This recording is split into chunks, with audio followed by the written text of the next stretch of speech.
चाहे धर्म पर विश्वास रखने वाले हों या नहीं भी रखने वाले हों, तो उन सब के लिए करुणा की वो है, आवश्यकता है। आवश्यकता ही नहीं, अनिवार्य है।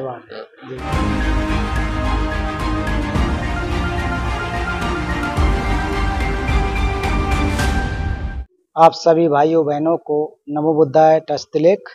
आधुनिक समय में जो विज्ञान की परंपरा, धर्म की परंपरा, साहित्य की परंपरा, दर्शन की परंपरा, बहुत सारी जो परंपरा हैं, खास करके विज्ञान और बौद्ध दर्शन की अगर संक्षेप में कहा जाए तो उनके बारे में गहन या महारत हासिल पूज्य भिक्षु जैसे प्रोफेसर गावा सांतेन जी मेरे साथ हैं।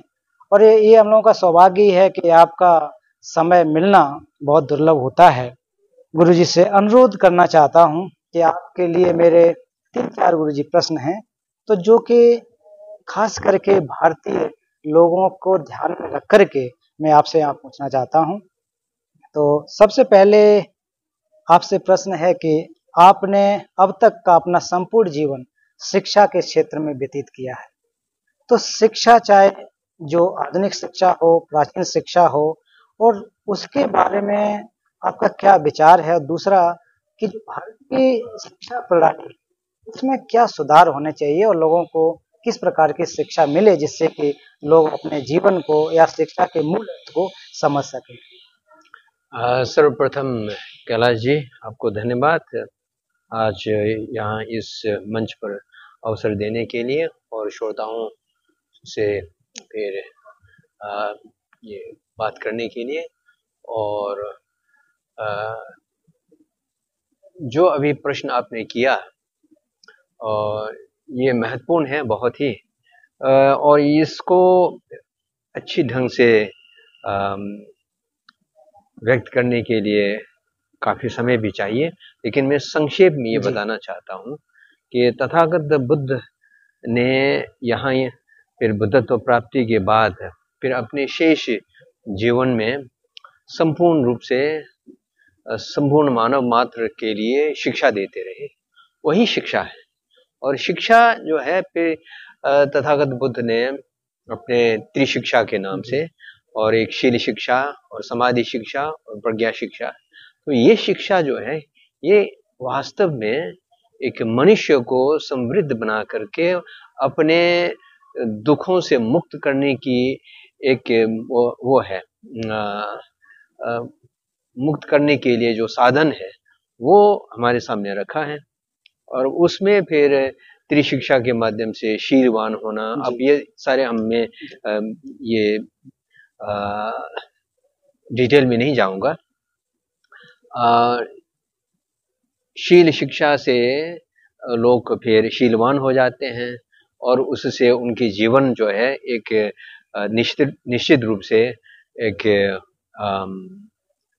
सम्यक शील के आधार पर जीवन व्यतीत करने लगते हैं। इसके आधार पर तभी संभव होता है कि चित्त की एकाग्रता जो पूर्ण रूप से, उसके लिए फिर समाधि शिक्षा बताए गए हैं। और समाधि शिक्षा हम चित्त को एक उस प्रज्ञा के लायक बना करके अब क्या करेंगे, तो प्रज्ञा का फिर हम उदय करेंगे, जागरण करेंगे। प्रज्ञा अपने फिर चित्त में प्रज्ञावान, और उसको प्रज्ञा क्या चीज है, प्रज्ञा वस्तु के, दुनिया के, बाहरी दुनिया के, आभ्यंतरिक दुनिया के जो तत्व है उसके जो वो है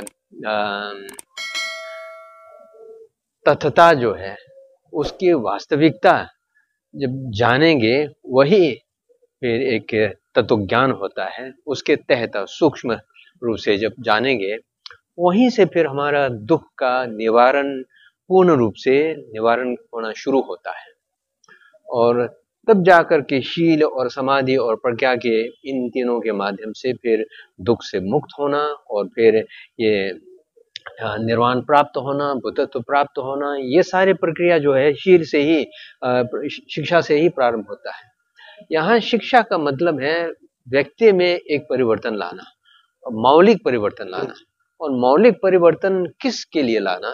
सुख प्राप्ति के लिए, और अपने भीतर मानसिक जो कलुषित भावनाएं हैं और मानसिक हमारे एक प्रकार से जो दोष है, दोष से पूर्ण है। अब मानसिक दोष क्या चीज है? वो राग, द्वेष, मोह, ईर्ष्या आदि है।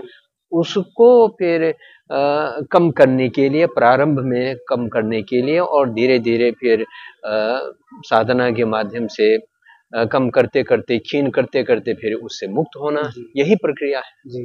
तो इस प्रक्रिया से फिर जब इन क्लेशों से मुक्त हो जाते हैं तो वास्तव में ही सुख शांति तब मिलता है। तो सुख शांति ही हमारी समृद्धि है, सुख शांति ही मानव मात्र का वो है, ये प्राप्तव्य है। चाहे आप मनुष्य कहें या चाहे आप कोई भी जीव जंतु है, सुख के लिए ही फिर प्रवृत्त रहते हैं। लेकिन सुख क्या है और फिर सुख के लिए क्या मार्ग है, उसको ठीक से जानने के लिए फिर जब वांछित रह जाते हैं तभी जाकर के संसार में भ्रमण करते रहते हैं। तो जैसे मुख्य रूप से आपका जो प्रश्न है, शिक्षा किस तरह, आधुनिक शिक्षा में ये तीन जो चीजें हैं, हमारे भीतर के मानसिक ये जो क्लेश है, मानसिक दोष है, उसका निवारण के लिए आधुनिक शिक्षा में कोई वो नहीं है, व्यवस्था नहीं है। और आधुनिक शिक्षा जो है बहिर्मुखी है और फिर एक भौतिक विकास पर ही आधारित होकर के, खास करके ये पश्चिमी जगत से ही आया है। लेकिन प्राचीन काल से ही अपने भारत की दृष्टि से देखा जाए तो भौतिक विकास भी था और फिर आभ्यंतरिक विकास और आध्यात्मिक विकास दोनों था। और उस समय भी था कि भौतिक विकास पर ही जोर देने वाले भी थे, और फिर अधिकांश भारतीय संस्कृति के अनुसार फिर आभ्यंतरिक कहिए या फिर आध्यात्मिक के विकास के लिए फिर जोर देने वाली परंपरा अधिकांश भारतवर्ष की परंपराएं रही हैं। लेकिन आज आधुनिक जो भौतिकवाद के चलते जिस प्रकार से एक वो लहर चल रहा है और उसी से प्रिडोमिनेंट है, तो शिक्षा भी उसी से प्रिडोमिनेंट है, उसी से व्याप्त है, उसी पर आधारित है। इसलिए आज जिस स्तर पर हम दुनिया संपूर्ण रूप से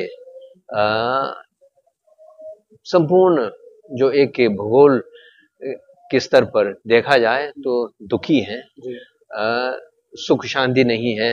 चाहे व्यक्तिगत जीवन में देखें, सामाजिक जीवन में देखें, राष्ट्रीय जीवन को देखिए या फिर पूरे ये ग्लोबल दृष्टि से देखें तो वहाँ नहीं है, क्योंकि हमारे पास भीतर के सुख शांति के लिए कोई माध्यम प्रदर्शित करने वाले कोई शिक्षा की व्यवस्था नहीं है। तो वो मेरा यहाँ तात्पर्य ये नहीं है कि कर्मकांड करना चाहिए या इस तरह से, लेकिन भीतर की एक वास्तविक रूप से परिवर्तन लाने के लिए जिससे हम सुख प्राप्त कर सकें, वो अभी वर्तमान जगत में इसकी कमी है। तो आजकल वैज्ञानिक लोग भी इसके प्रति ध्यान दे रहे हैं और ये कई शिक्षा प्रणाली में भी कुछ ध्यान आकृष्ट हो रहा है। तो इसलिए मैं समझता हूँ कि अब धीरे धीरे ये सब शिक्षा की प्रणाली में आएगी।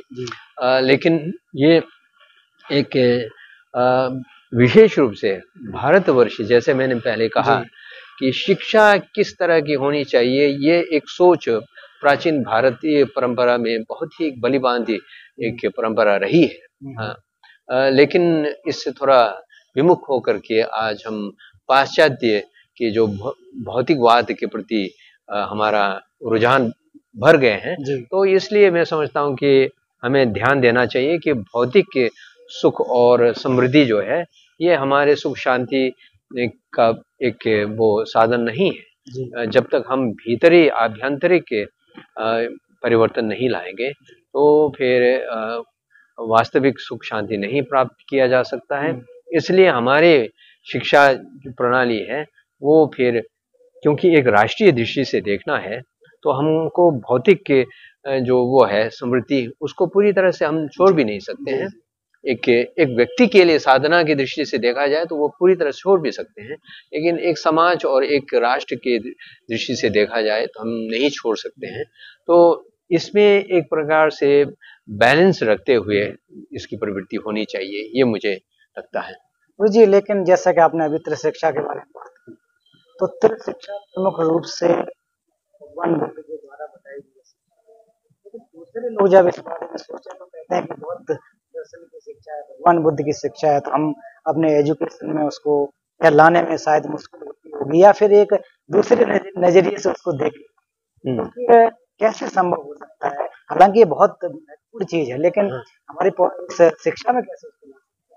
नहीं, ये पश्चिम जगत में वैज्ञानिकों के द्वारा जब ये सब खोज किया, और मान लीजिए उदाहरण के लिए करुणा और ख्याति, करुणा को देखिए, करुणा को ये उदय करने के लिए, जागृत करने के लिए उसकी व्यवस्था बहुत ही प्रचुर मात्रा में बौद्ध ये साधना परंपरा में है और दार्शनिक रूप से भी है। और उसको देख करके पश्चिमी वैज्ञानिक आकृष्ट हुए, और फिर परम पावन जी के साथ जब फिर वार्ता ये होते रहे हैं पिछले 30 वर्ष से भी अधिक, तब ये आकृष्ट हुए तो परम पावन जी ने यही एक उनके सामने रखा कि ये आप लोग अपने वैज्ञानिक लेबोरेटरी में जा करके परीक्षा करिए, ये एक धार्मिक के स्वरूप में नहीं रहना चाहिए, इसमें वैज्ञानिक रूप से इसमें कुछ ग्राह्य तत्व है कि नहीं, इसका विश्लेषण करिए, इसका वो तत्व ढूंढिए, और ये इसको प्रयोग में ला करके फिर कितना उपयोगिता हो सकती है इसको देखिए। तो उन्होंने किया और करके अचंभित हुए कि इसका जो प्रभाव है, इसका प्रभाव व्यक्तिगत जीवन में कितना हो सकता है, इससे समाज में कितना परिवर्तन हो सकता है। इसको लेकर के एक विश्लेषणात्मक साइंटिफिक जर्नल्स में आर्टिकल्स हजारों की संख्या में आजकल निकले हुए हैं। तो फिर जब ये स्कूल वगैरह में एक सेक्युलर एथिक्स के रूप में, सेक्युलर एजुकेशन के रूप में जाने लगे, तो जैसे आपने प्रश्न किया तो वैसे ही प्रश्न कई लोग करने लगे कि ये बहुत परंपरा पर आधारित है, ये फिर एक सार्वजनिक समुदाय में कैसे आप इसे ये प्रवेश कर सकते हैं। तो साइंटिफिकली भी है, और फिर वैसे भी करुणा जो है वो किसी के नहीं है, हर धर्म में अब देखिए, हर धर्म में करुणा को लेकर के, कंपैशन को लेकर के बहुत ही एक प्रधान रूप से इस पर प्रवचन है और शिक्षा दी गई है, और फिर उस पर ये जीवन चलाने के लिए भी बहुत सारे परंपरा भी है, अनेकों जो धार्मिक वो है परंपरा में प्रचलित है। तो लेकिन ये इसका मतलब नहीं है कि ये करुणा जो है एक धार्मिक क्षेत्र का विशेष एक तत्व है। करुणा तो हर व्यक्ति के लिए जरूरत है। करुणा चाहे धर्म पर विश्वास रखने वाले हों या नहीं भी रखने वाले हों, तो उन सब के लिए करुणा की वो है, आवश्यकता है। आवश्यकता ही नहीं, अनिवार्य है। तो करुणा हमें जो है माँ से प्राप्त होता है, और फिर प्रारंभ में, अपने जीवन के प्रारंभ में करुणा माँ से प्राप्त होता है, और हर चीज जो है माँ से और बाकी लोगों से प्राप्त करके करुणा के आधार पर हमारे जीवन फलित और पुष्पित हुए। तो कोई भी व्यक्ति अगर धर्म को न मानने वाले भी हो, तो उसको भी करुणा की, किसी की प्रेम की जरूरत है, वो भी किसी को प्रेम करते हैं, किसी के प्रति अनुकंपा रखते हैं और करुणा रखते हैं।